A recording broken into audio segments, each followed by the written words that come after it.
Wise news, খবরের সত্যাসত্য 24 ঘন্টা। এক ব্যক্তির রক্তাক্ত মৃতদেহ উদ্ধারকে কেন্দ্র করে চাঞ্চল্য ছড়ালো আন্দ্রা থানার অন্তর্গত আপার বেনিয়াসোল এলাকায়।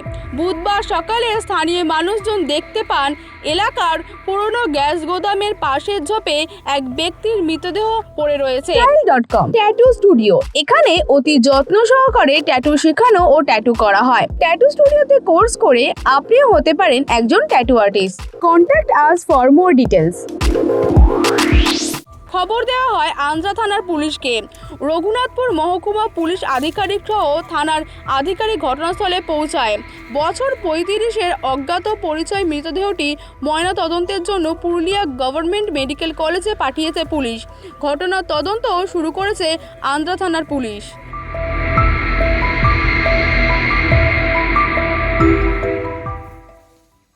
সকাল থেকে ফোন এসেছিল যে এরকম একটা দেহ পড়ে আছে। শুনে আমি যখন ছুটে আসি, একটা অচেনা আমাদের এলাকার মানুষ নয় বোঝা যাচ্ছিলো, কিন্তু মারা গিয়েছিলেন দেখে বোঝা যাচ্ছিলো। তো দেন এন্ড দেয়ার পুলিশে ফোন করা হয়েছে।